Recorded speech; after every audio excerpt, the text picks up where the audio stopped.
welcome to the Aging Boomers. I'm your host, Frank Sampson, where we discuss so many of the issues facing boomers, their parents, and what we, of course, know is an aging population. Before I introduce our guest today, who I'm very, very excited about, I did want to let people know that today's show is sponsored by eldercareresourcesusa.com, information for an aging world.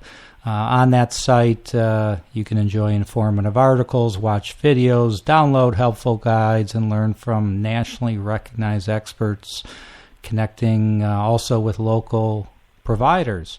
If you happen to be in California, you could visit the local sites at eldercareresourcesbayarea.com, eldercareresourcessacramento.com, or eldercareresourceslosAngeles.com. The USA site, of course, is eldercareresourcesusa.com. So enough .coms. Let's get on to our show. And again, I'm very excited to have with us Judith Redwing Keyssar. She's an RN and also an author.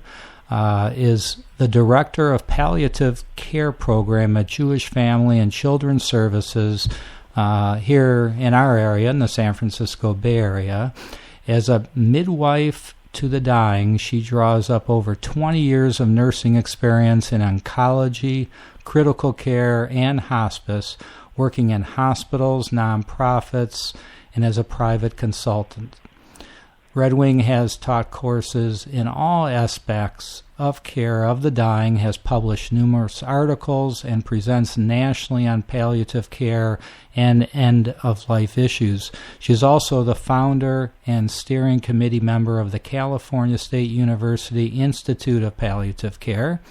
Her book, called Last Acts of Kindness, Lessons for the Living from the Bedsides of the Dying, was awarded an American Journal of from the American Journal of Nursing Book of the Year Award. Redwing, thanks so much for joining us on The Aging Boomers. Thank you so much for having me, Frank. I'm honored to be here. Yeah, so lots to talk about, and I think I'd like to just start out so people, we don't want to assume people have a total understanding of what palliative care is, but can you give us an overview explaining palliative care? Absolutely. I think it's absolutely dangerous to assume that people have any understanding of what palliative care is, because it's such a strange word, and honestly, it's a concept that we're still working with as a culture, and healthcare professionals have very little understanding of it as well. So palliative care, the word palliative actually, back in the olden days, it meant to cloak or to cover. And then it became, the more accepted definition became to make better. We use the word palliative care these days in healthcare as both a philosophy of care and a modality of care. So the philosophy is about making things better. It's about relieving suffering on every level, not just the physical, but the emotional, the spiritual, the psychological. It's really about holistic care. It's about looking at all the parts of a human being who is suffering and saying, how can we address all of these parts? How can we really provide the extra layers of support that someone with a serious illness, a chronic illness, or someone at the end of life really needs? So palliative care is the philosophy that underlies hospice care, because it's about that relief of suffering on every level, which is what hospice care does. But so many people, unfortunately, think that palliative care is the same as hospice. They think that it means end-of-life care, when really palliative care can be instituted at any time during a disease process. It's best utilized what we call upstream, like from the day of diagnosis, when someone has a serious illness. They can also receive palliative care, receive the kind of support that people need in terms of emotional and psychological support.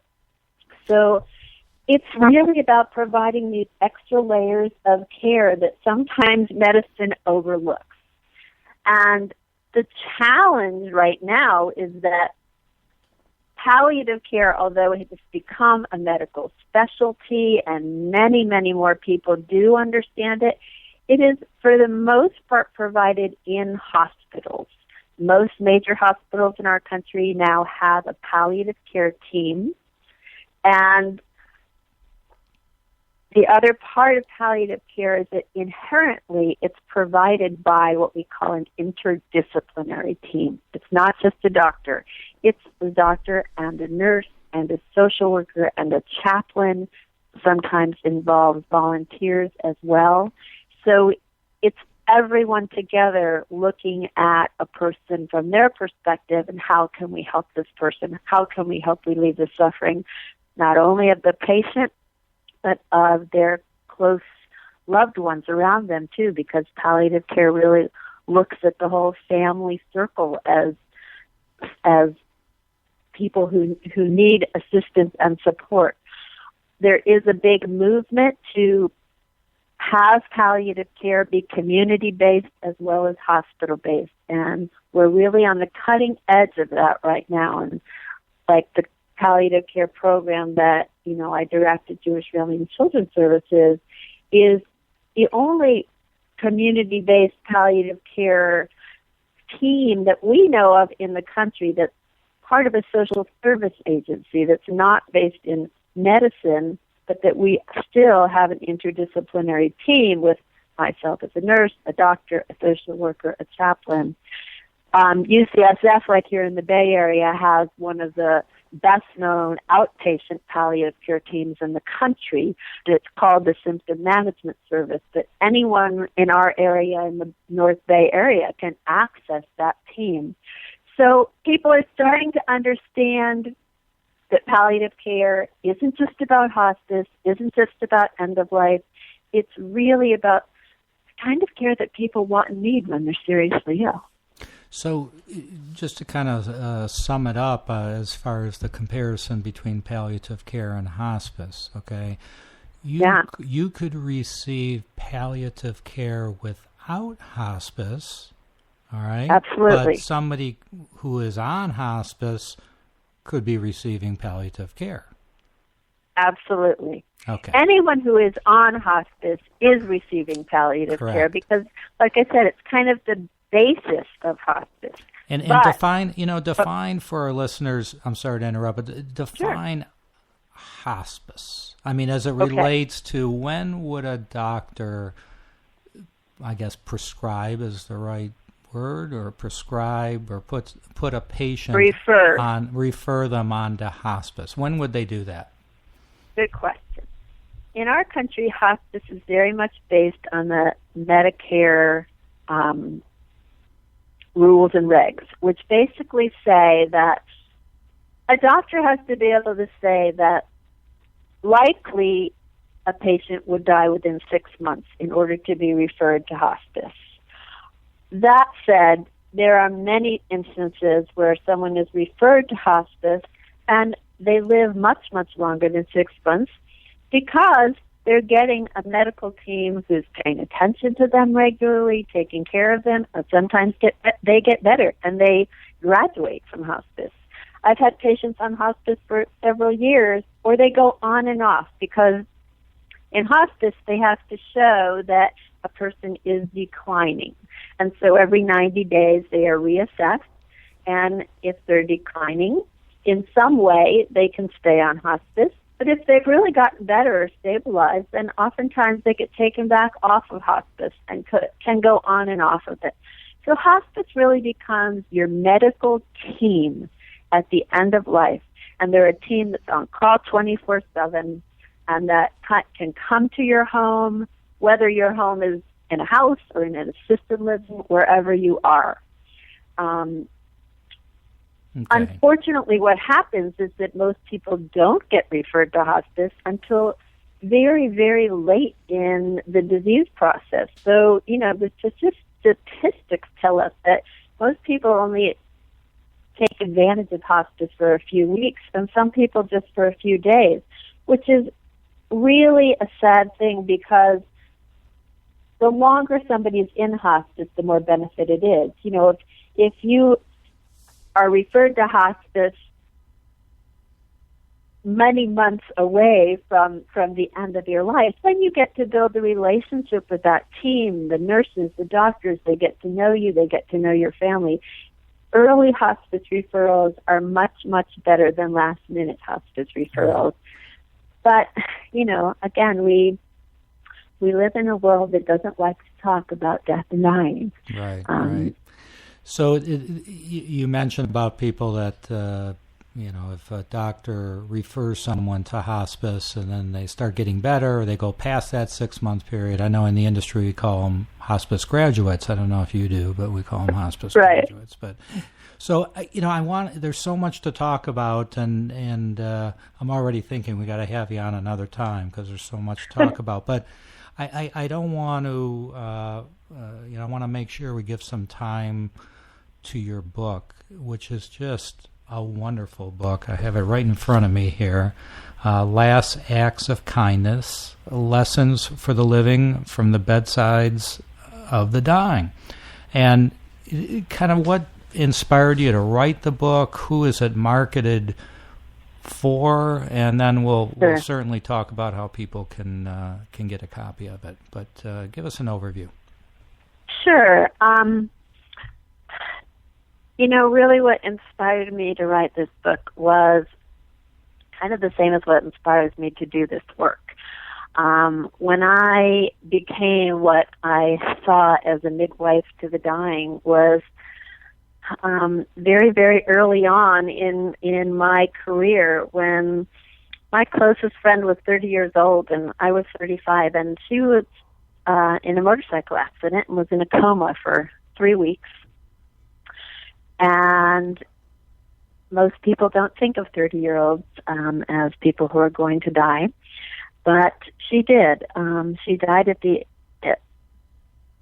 even though she was on all sorts of technological support, what we call life support in medicine. Her body was not going to make it. And yet, every time I walked into the intensive care unit where she was lying, I just felt like I was being told that the work I was supposed to do in my life was to be a midwife to the dying. Just as we need midwives to birthing, to spirits who are coming into the world, it was very clear to me that spirits who are leaving this world also need assistance, and their loved ones need assistance and support as we make that transition from life to death that each and every one of us are going to do. And so when I became a nurse, it was very much in order to be a midwife to the dying. And I worked in oncology and I worked in critical care before I worked in hospice. And certainly in critical care, I saw a lot of people dying in ways that didn't seem like what we wanted to look at as a good death or as a peaceful death. And as I took care of more and more people at the end of life, in hospitals and then in hospice and in residential facilities, I was always writing down the stories of the people I was taking care of. And, people would say to me, you need to write about this.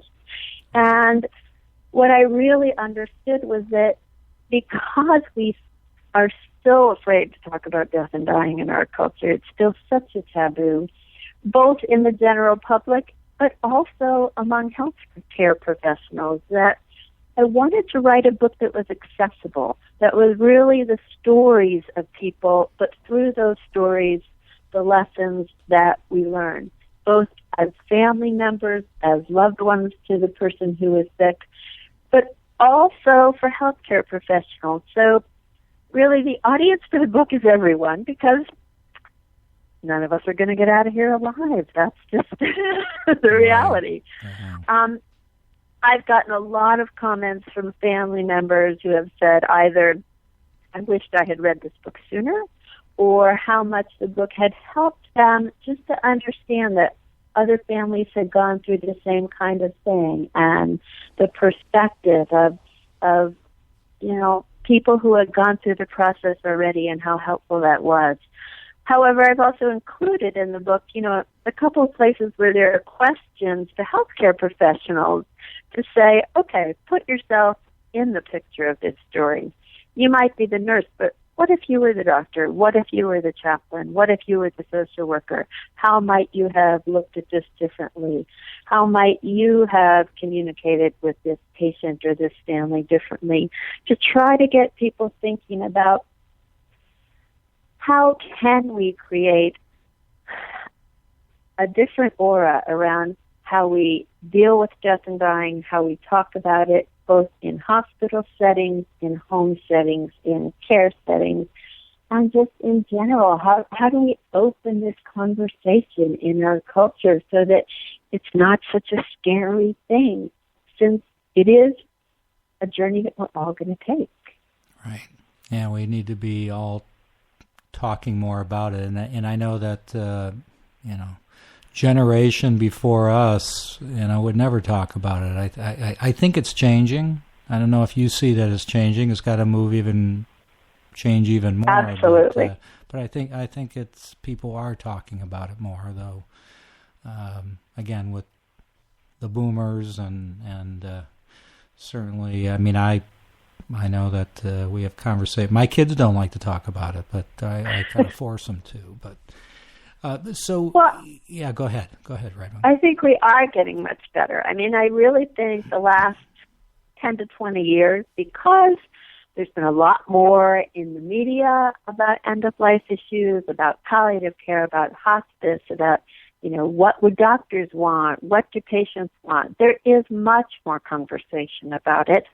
The death cafes that are happening around the country, people actually getting together to chat about it.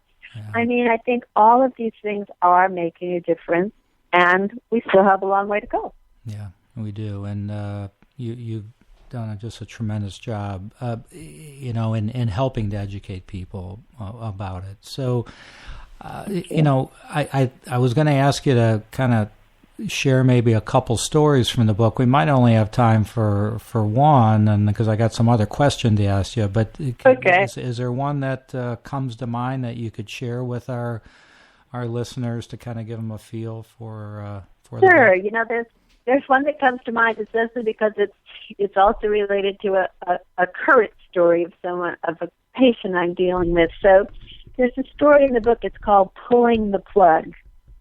It's about this woman named Susie, who I describe as a fiery redhead in her 50s and a bright spot in any crowd or hospital.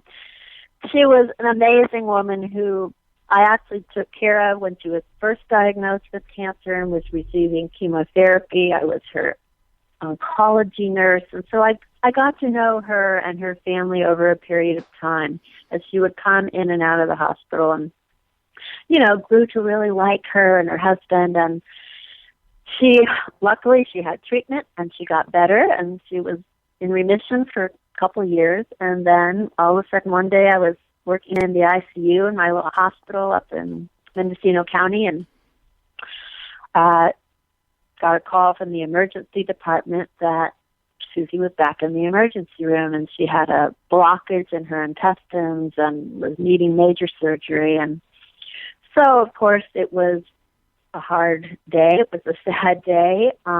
She went to surgery, and she came back to our intensive care unit, and it was very clear to most of the medical professionals that Susie was in pretty dire straits, and really wasn't clear whether or not she was going to make it. And she was on all of what we call life support. She was on the ventilator to help her breathe. She had IV drips to keep her heart going. The good thing about the patient in that condition is that, they have a lot of pain medicine. It doesn't seem that they're suffering, because we do know how to control people's suffering, especially in hospital situations like that. But what I found is that it's the loved ones who are really suffering, seeing their their loved one lying there in a hospital bed with all these tubes everywhere and machines and monitors and bells and whistles, and it's very hard for people to understand what's going on.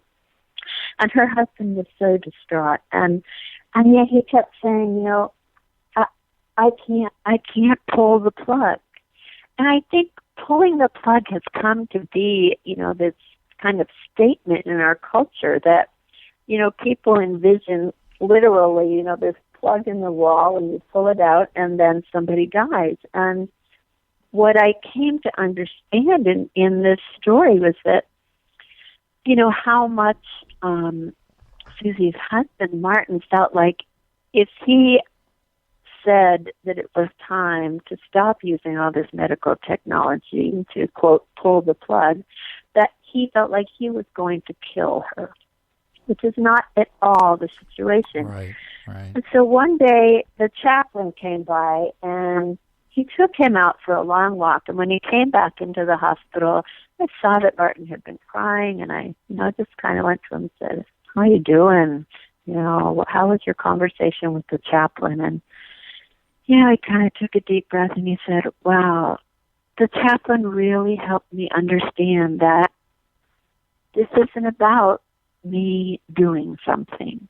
This isn't about, you know, my causing anything. This is really about what's going on in Susie's disease process, and that by stopping all this technology, by stopping the machines, I am letting nature take its course. I'm letting God or whatever spirit we think about be in charge here, not me." And really, that's what Susie would have wanted. And I want her to be at peace. And it just helped him understand that, you know, allowing natural death was what he wanted. That to continue to keep her on these machines was probably not going to ease her suffering. And so he was finally able to come to peace in himself by having this other level of conversation, to the point of saying, "Okay, please call the doctor and tell the doctor that we want to stop all this." And it was a very brave moment, and for him, it really was, it brought him a kind of peace that he hadn't imagined. And so after Susie was taken off of the ventilator and all the tubes, and she did pass away, he and their daughters were relieved, felt appreciative, were at peace. And, you know, they came back to the hospital numerous times in the months after Susie's death just to thank us for being there for her, for being there for them, for not pressuring him to make that decision, but supporting him to make that decision. And, you know, Frank, I see this over and over again. And, you know, as I said just now, I'm dealing with a new patient situation that is very similar where, you know, once we allow someone to be on a ventilator, to be intubated, to be on all of this medical technology, it's much harder to stop it. It's much harder to say, take them off of it once they're on it. Whereas if people have written down their wishes and been clear about whether or not they want that kind of medical intervention, and we follow that wish from the beginning, even though it's hard sometimes when someone is suffering to say, no, they didn't want to go on a ventilator. They didn't want this medical technology keeping them alive. They really said to me, it was okay. It's okay to let go if I can't breathe and if my heart isn't beating anymore. And, you know, this leads to a whole other discussion about advanced directives and having conversations and putting our wishes in writing. But all of these things are really important because, you know, the statistics show us that most people know what life support means from what they see on television. And on television, it looks very different from how it looks in reality in a hospital.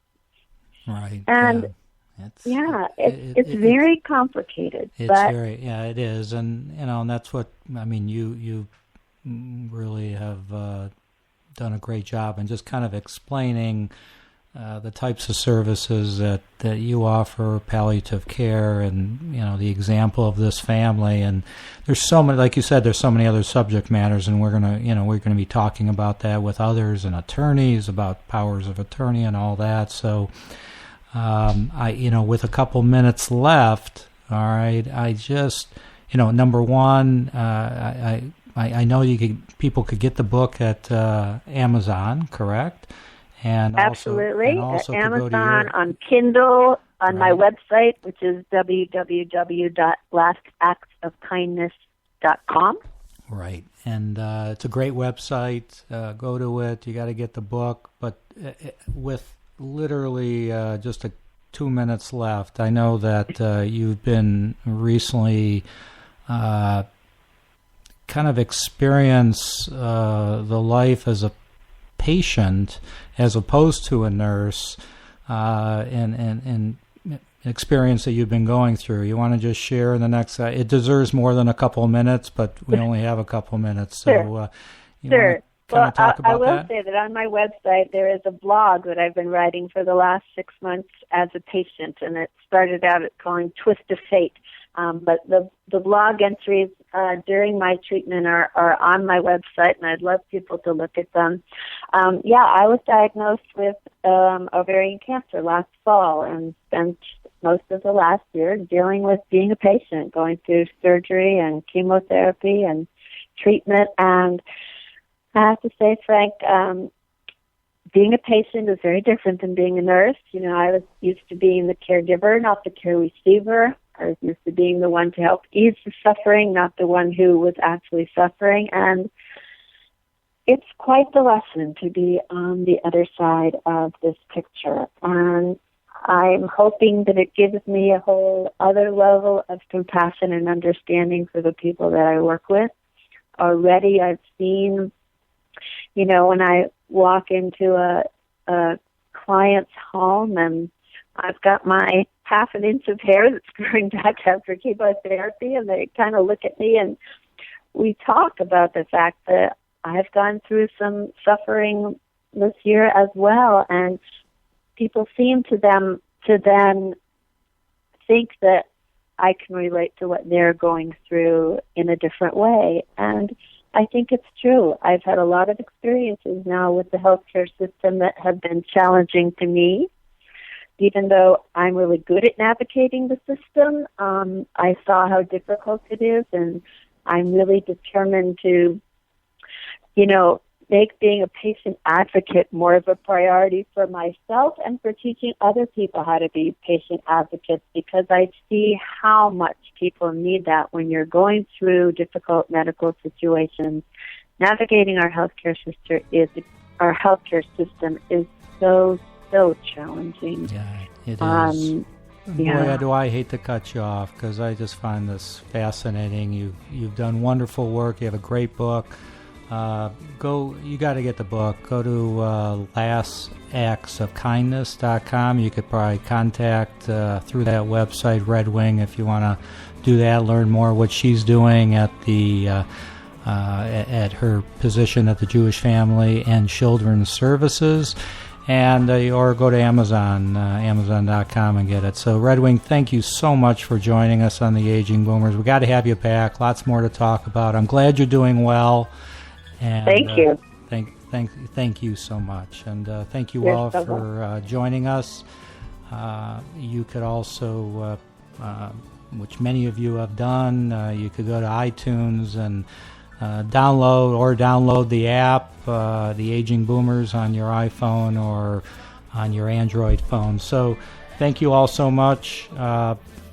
Keep the great comments coming, or even if you have any negative ones, but we haven't seen too many. So thanks so much, and we'll talk to you all soon. Be safe out there.